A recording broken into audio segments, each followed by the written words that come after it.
Welcome back to the lab, my friends. I'm your host, Bryce Prescott. I have to admit something. This is my second attempt at recording this episode. Yesterday, I sat down to try and record this. I got about 2/3 of the way through it, and it just wasn't landing for me. And it's because today's subject matter is very close to the heart, and I want to make sure that I'm very honorable with how I talk about it.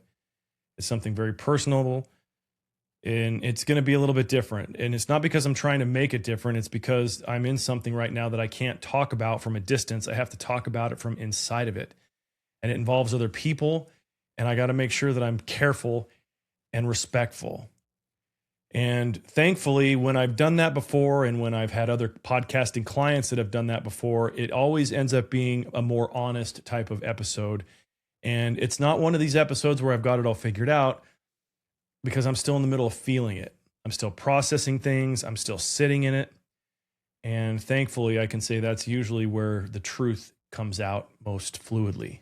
And so I wanted to basically start today's episode with that and let you know that this is important to me. So I ask for your tenderness and your consideration as I share some deeply important things about today. Last week, I talked about the power of behavioral science and metaphysical realities being basically the same thing. And I wanted to address a version of that in a way that was really personal for me, because I've used these exact same tools that I talked about last week, the same frameworks, the same principles, to build some of the best parts of my life, whether it be financial success, relational success at times, my health and fitness.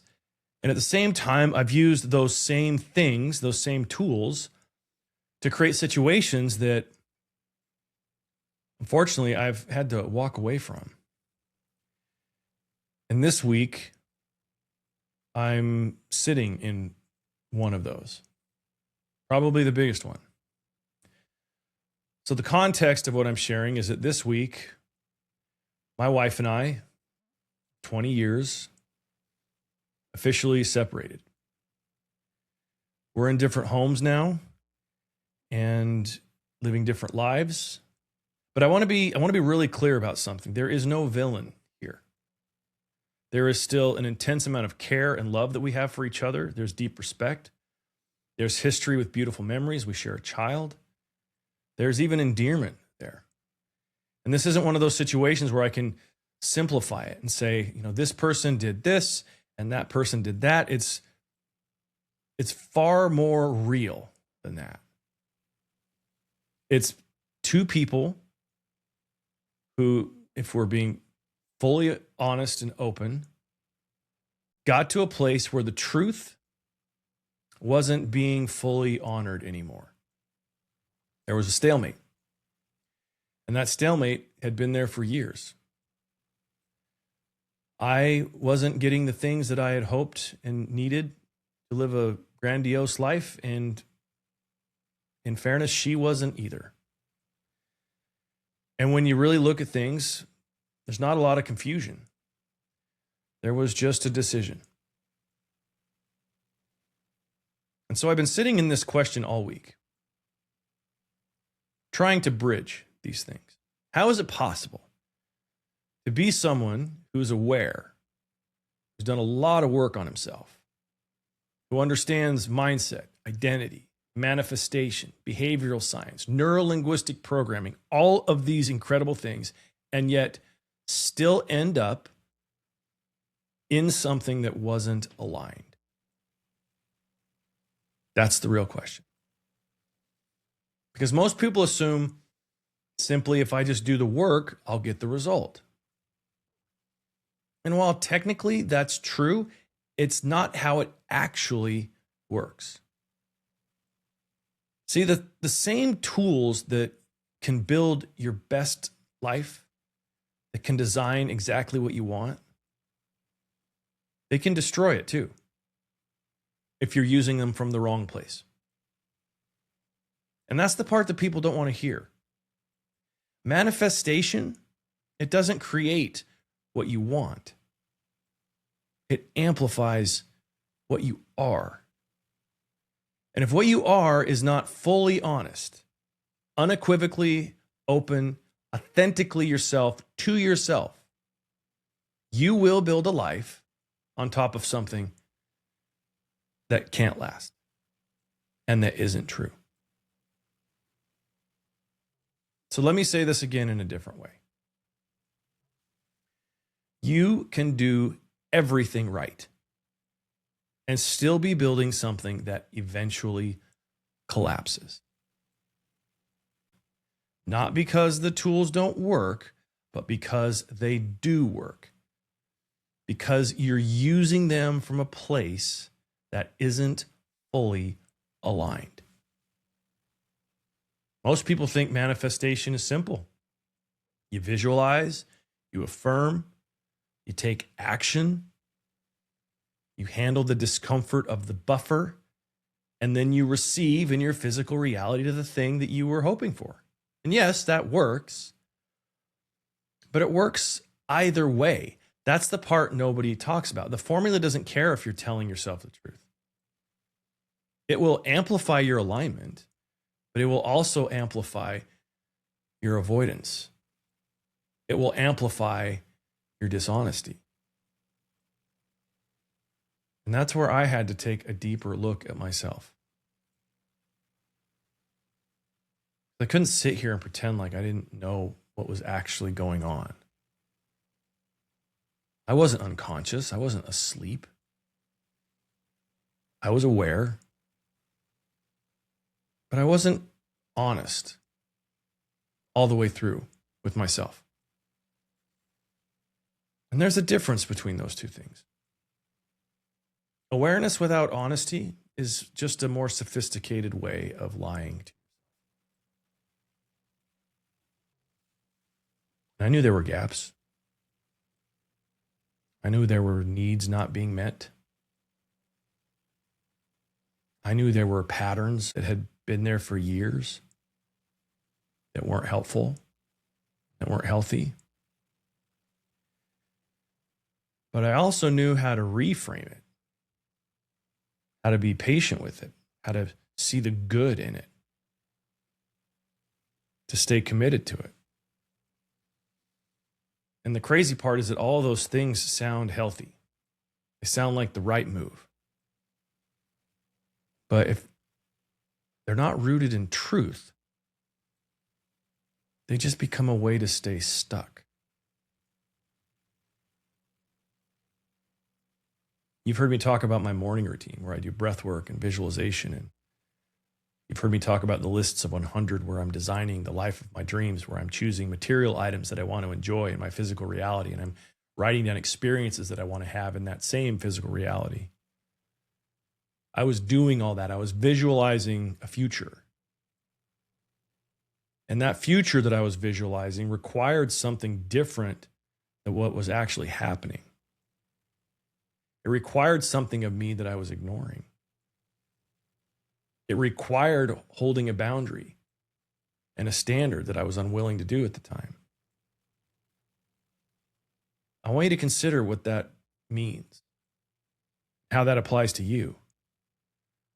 I was holding in my mind an image of what all of this could be while living something that would never be able to match it. And instead of asking myself, is this actually true? I was asking myself, how do I make this work? There's love here. There's beauty here. How do I do this? That's a completely different question. That's a completely different endeavor. And when you shift from that, when you shift from, is this true, to how do I make this work, you've already left the energy of alignment. Now you're in control. Now you're in force. You're forcing things. You're trying to engineer an outcome, as I was. And see, this is where manifestation gets dangerous.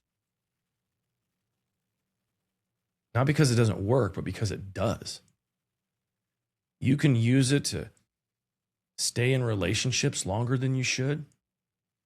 You can use manifestation to ignore the things that are obvious right in front of your face that you're just lying to yourself about You can convince yourself that something is right when it's ran its course.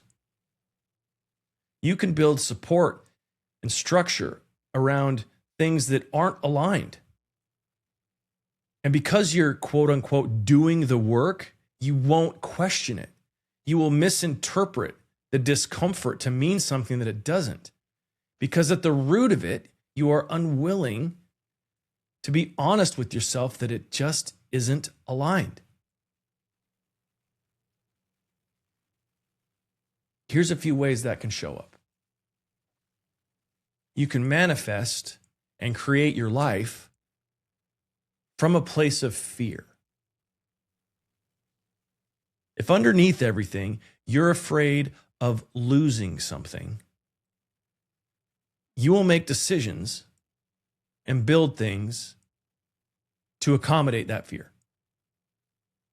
It'll look like commitment. It will look like loyalty. It will look like strength. But underneath it, still just fear. You can manifest and create things from a place of control, where you think to yourself, this has to work. That energy is subtle, but it is really heavy. Because now everything becomes about that outcome, keeping that thing. Whether it's a relationship or a belief structure, it ceases to be about evaluating the truth. It's about the control of needing it to look a certain way without understanding the bigger picture of what it would take to get the thing you actually want. And when you do that, you just stop seeing clearly. It shows up in very real ways, where you feel cloudy and anxious and disconnected and confused because you are still doing the work and you're still trying. You know, one of the other ways you can manifest in a way that's unsupportive, you can manifest from your identity. This is just who I am. We've talked about how your identity is a choice. Sometimes we let that choice become so solid that it just becomes a fact instead of something that's changeable. This is the life I've built. This is the version of me I've committed to being. And in those moments, instead of evolving, you're just protecting this thing that you're addicted to. You are defending a story, reinforcing the pieces around that story that are ultimately keeping you stuck.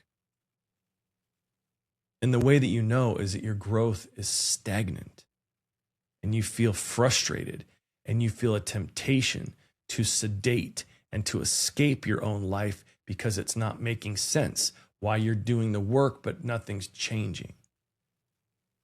Because you haven't put everything on the altar to have the life that you say that you want. Your faith in the reality that what is coming is far better than what you're experiencing is again just a representation of your fear. And that's what was happening with me. I wasn't confused.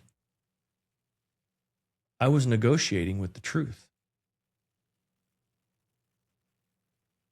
And you can do that for years, especially when something's good, especially when it's good enough. But let me be clear about something. Good enough is not the same as being aligned.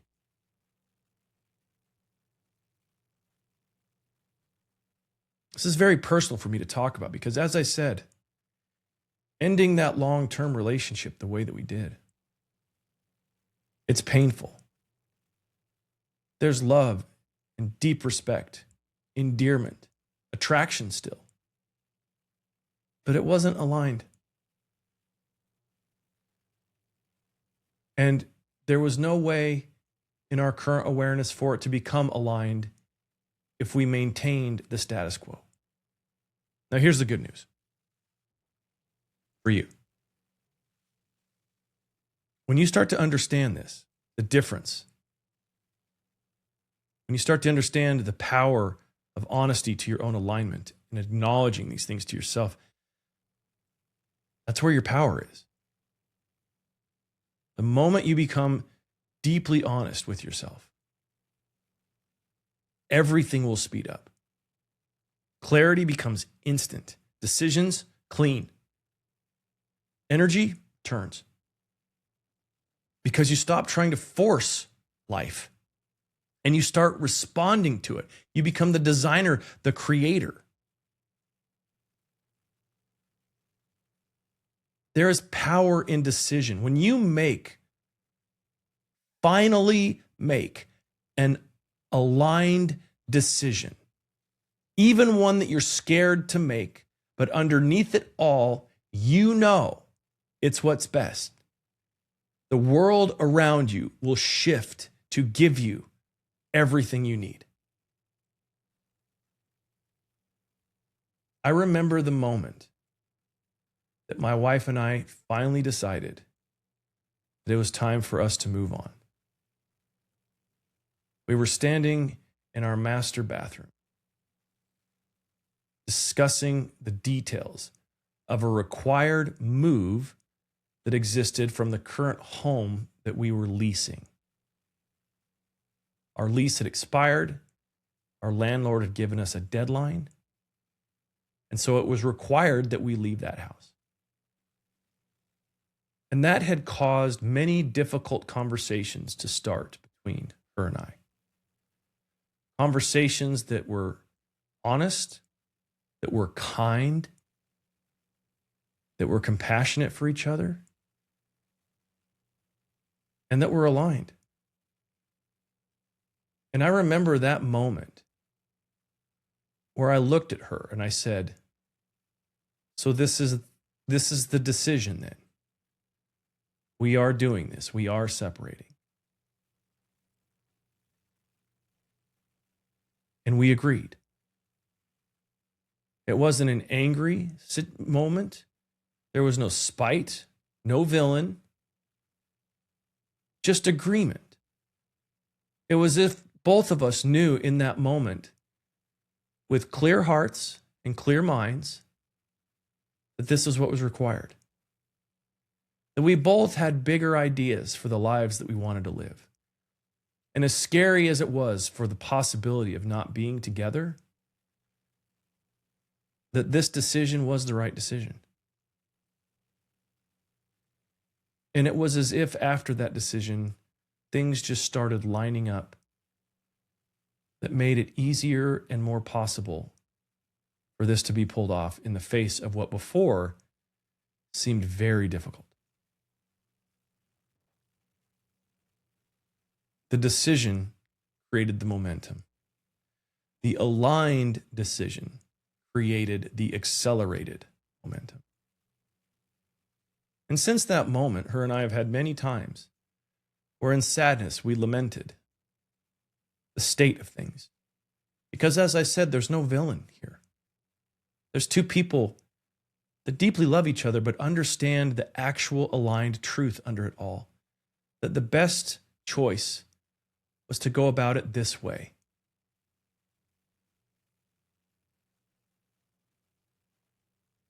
And so we did.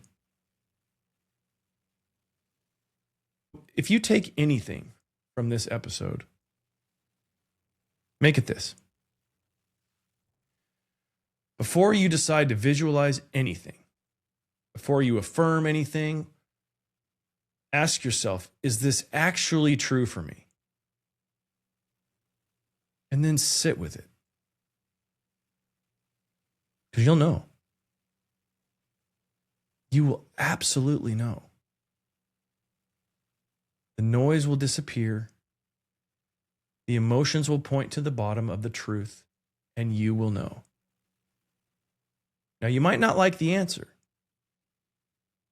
And you might not even have the courage in the moment to take action on that answer. But you will know.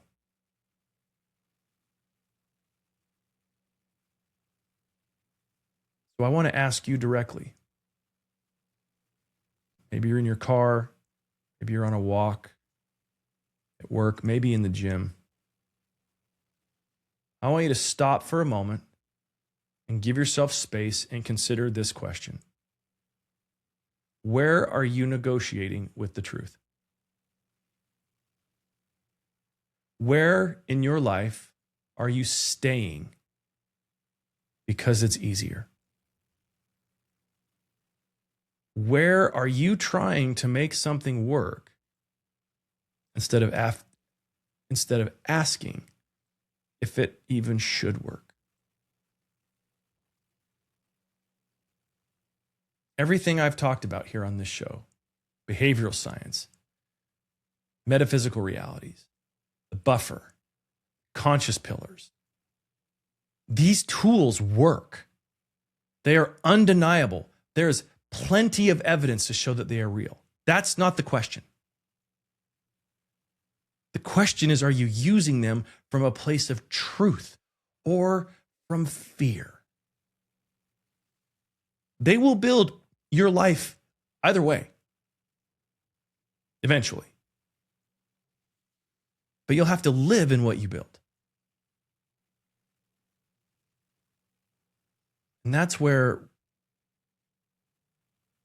it can become dangerous. Like I said, this has been something that has been years in the making. I can't overstate this. There is no villain here. This was two grown adults making a decision from a place of alignment. Not out of fear of being alone or fear of loss. It was from an aligned place. And anytime we experienced those fears after the fact, and still do and probably will for a while, we at least can know and have reassurance that the decision was made from a place of alignment. And that offers a sense of energetic certainty that is usable to get through the challenging times. But it requires that question to be answered fully. Where am I negotiating with the truth? Where are you staying because it's easier? Where are you trying to make something work without asking even if it should?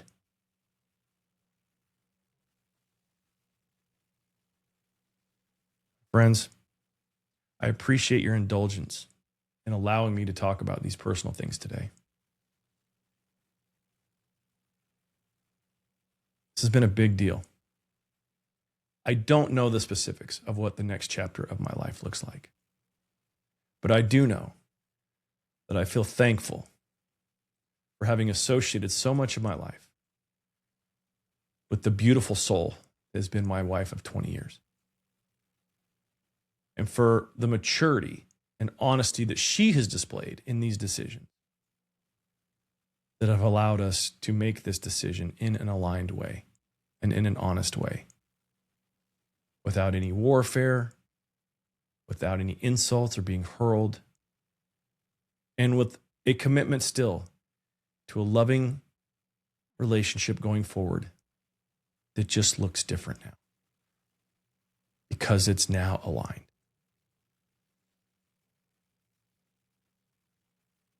My friends, this is the lab. If anything about this episode has resonated with you, I would ask you to share it. If any of these lessons matter to you and you'd like to reach out to me and talk about them, please do. I've learned a lot through this whole process, and if there's anything that I can impart that would help your experience and journey be easier, you have an invitation to try out the lab group experience, my weekly coaching group, as well as see if coaching with me on a one-on-one basis would work. If you're seeking to expand your voice and to share a message with the world, I can help you with that too by creating a platform and using podcasting as the means to do so. It's all about your own willingness to be honest with what's real for you. And that's where it starts. Now, for this episode, where it ends. My friends, my name is Bryce Prescott, and like I always say, until next time, take it a day at a time. I'll see you.